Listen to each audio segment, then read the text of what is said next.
Here comes Sims. Pedaling into the paint, leaning and hitting a 10-0 run to start this game for Indiana. And Minnesota wants a timeout. Caitlin Clark knows it. What message did Kelsey Mitchell deliver in the locker room following Indiana's third consecutive victory that had teammates talking? The Fever, without Caitlin Clark and 4 teammates, still defeated the Lynx. Mitchell's statement shows bold belief. This group isn't outsiders. They're real contenders. I know a lot of people would talk about Nafisa not playing, but I think they're really good without her. You know, they're just a really great basketball team. So I think it was a big win for us because they set the bar high standard wise. We know what to expect when it comes to Minnesota Lynx, and so I think going into the playoffs, it was big for us because being able to guarding Courtney Williams, knowing that her thing is a pull-up, knowing that now instead of not knowing that, it's big for us because we give ourselves a chance.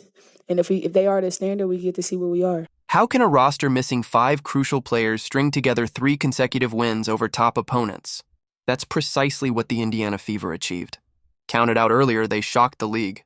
With Caitlin Clark, Sophie Cunningham, Sydney Coulson, Chloe Beebe, and Ari McDonald unavailable, many teams would have folded. Instead, the Fever showed determination reshapes what everyone believes possible. Fever done with the MVP, okay? Bow, bow, bow! Hell yeah. You already know what it is. Dubs in the chat, you already know what it is. You already know what it is. Let's go to the playoff with some momentum. Indiana had dropped 4 of 5, and playoff hopes looked dim. Fans wondered if the Fever even had enough depth to compete, let alone upset contenders. Early season optimism suddenly felt like it was slipping fast. One of the things that I've been impressed with these guys since even the offseason, really, the ones that I was able to work out with in the offseason, is how hard they work. There's a work ethic and there's a work style. And to approach everything in the same way, to be so energetic, enthusiastic, and dedicated every day. And I felt that way in training camp too. There weren't any days where I had to bring that out of them.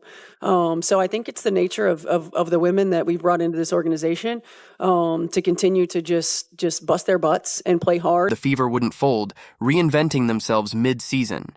Coach Stephanie White preached, "Be where your feet are," urging players to ignore injuries and instead focus on maximizing roles, making an impact, and valuing each possession. Not how many times you get knocked down, it's how many times you get back up.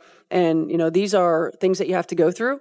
I often say there's no substitute for experience, and the experience that these guys have had to have to continue to reinvent, to have to continue to find different ways to get back up and to play through some different struggles is not just paying us dividends this season, but as far as what it's doing for our culture, it's going to pay dividends for many years to come. Indiana's mindset showed immediately versus Minnesota.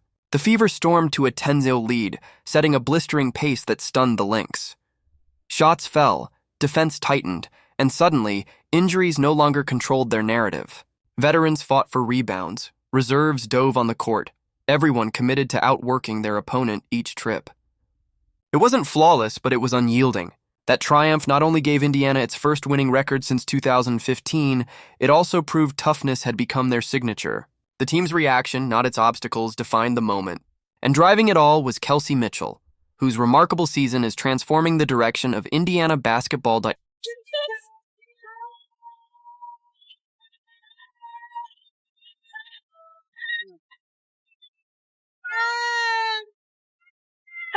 I love you!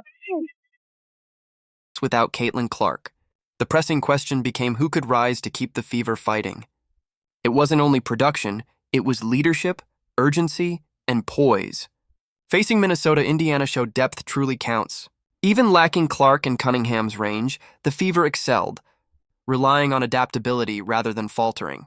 8 teams have ever done that. 7 of them went on to win the title. As Boston gets free and lays it in. She will be on my first team. Boston in the paint, sneaks through 2 and lays it in. Aaliyah. Boston was more than a paint anchor.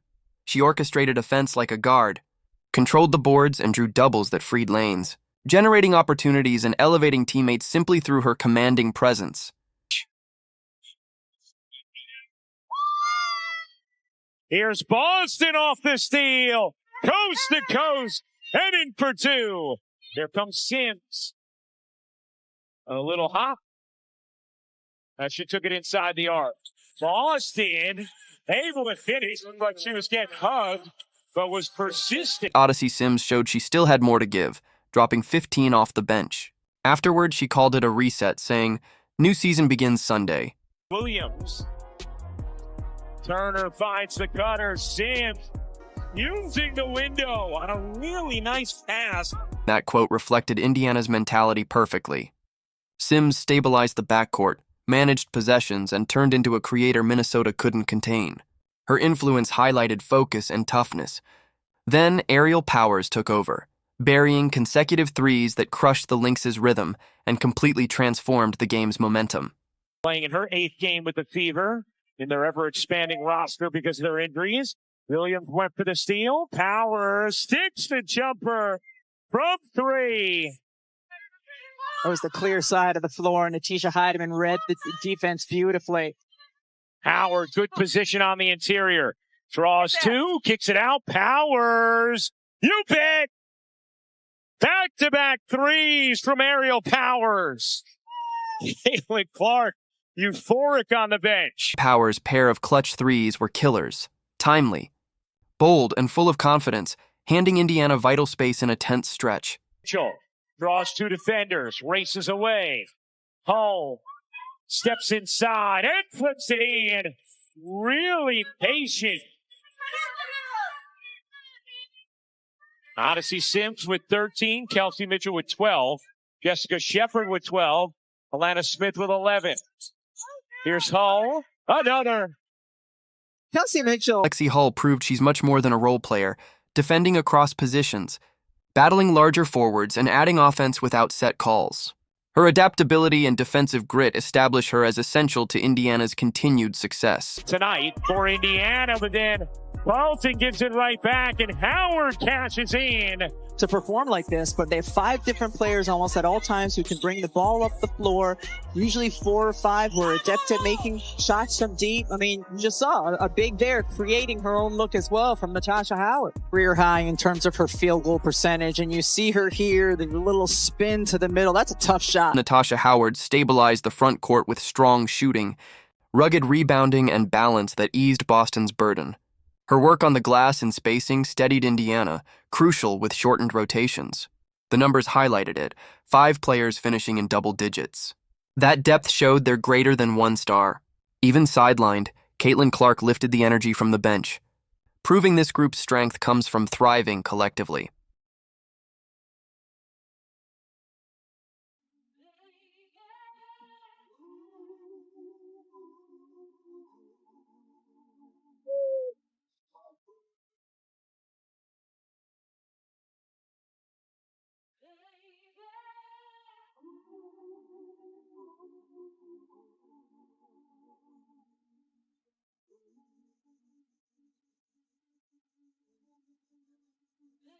Following the Fever's victory, Kelsey Mitchell shared something not about stats or highlights, but inside the locker room. Her message struck deeply, embodying this season's spirit and strengthening her teammates' confidence. You know, kind of all the other things like offensive rebounding that she can do.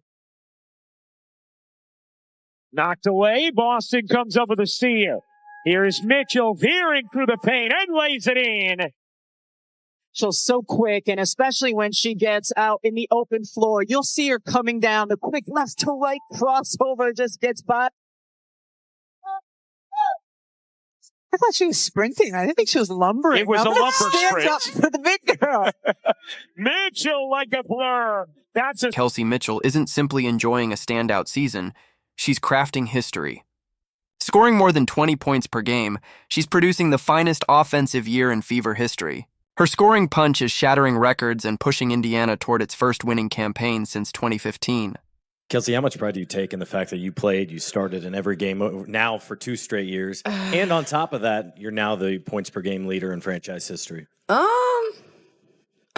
Man, I don't want to sound cliche, but I'm never gonna give up. I'm never gonna if I'm able willingly, 2 feet, 2 legs, 2 arms to play the game, because a lot of people can't, I'm gonna play. It may not, fall my way all the time, but you never have to worry about me not being present, especially if I don't have anywhere else to be. So that's just what that is. I'm never gonna not play and compete. You're never not gonna see me sit out if I don't need to. And so it's just about staying. I've obviously having rhythm and being who I want to be, but I'm all about basketball when it comes to like just finishing it out. Path to this stage wasn't easy. With Caitlin Clark injured and defenses targeting her, Kelsey Mitchell had every reason to fade, but she refused. Game after game she produced. Traps, double teams, and denied touches couldn't rattle her. Instead, she showed poise, recognizing when to attack, when to pass, and when to steady the offense. That guidance gave teammates like Sims, Powers, and Hull belief to rise. Mitchell wasn't just carrying Indiana, she was lifting everyone around her. On that, Odyssey, you've played against Kelsey a lot, but now that you're her teammate, what stands out to you about her scoring and the way she goes about working on things like that? Bucket, instant offense, try your best to keep her in front.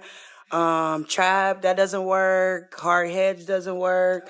You just gotta play as hard as you can just to really keep her in front of you. Seriously. I mean, a lot of people say, it's a fact, but you ask who's one of the toughest guards, who's one of the hardest guards to guard, she's definitely number one. I appreciate that. Kelsey Mitchell's year isn't only about personal bests, it's a franchise record in scoring average. Game after game against elite defenders and constant pressure, she still controlled pace, putting up 18 on the Lynx while showing how much her game has grown. Here's Mitchell trying to find an angle and does. Just serving it in with the left hand. Aerial Powers made a big impact off the bench in the first half. Here's Mitchell, open 3. It's good. The Fever are pushing Mitchell's MVP campaign with everything. Graphics, highlights, and stories. She's not only guiding Indiana toward the postseason, she's emerged as the clear and undeniable face of the franchise. Kelsey Mitchell is a scorer. She has always been a scorer. For her to not just do what she does well and do it in an efficient manner, but then to take on playmaking abilities for her teammates, I think has really expanded her game a little bit and really showed what she's capable of doing. And by the way, we've had to put her on sometimes the best perimeter defenders or best perimeter offensive players, especially the ones that are in ball screens a lot. So we continue to put more on Kelsey Mitchell's plate, and she just continues to rise to the challenge. So I'm incredibly proud of her. She's been through the ringer, and in this organization, and she deserves to continue to elevate her game in the way that she has, and under different circumstances. So I'm proud of her. She's carried us. Inside the locker room, Mitchell's message was clear. You've seen our growth. 4 words focused not on herself, but the team. A squad once dismissed as showing toughness, togetherness, and contender mentality. Mitchell's voice reflected Indiana's evolution, transforming adversity into undeniable evidence of their rise. That's not stuff you see on the scoreboard, and that's what everybody cares about, what's only on the scoreboard. But I think in order for us to be who we need to be for a playoff run, like the rebounding, knowing who we're guarding, like not having like live ball turnovers was kind of like, it was pivotal in that third quarter. And so we got gut checked because it could have easily flipped the other way. But I think you see our growth. The Indiana Fever were expected to be preparing for the future, yet they appear prepared now. Their first winning mark since 2015 is bigger than numbers. It's a declaration. Playoffs clinched, injuries endured, history changed, and doubts erased. But they refuse to stop here. This campaign isn't the destination, it's the groundwork for something even greater ahead.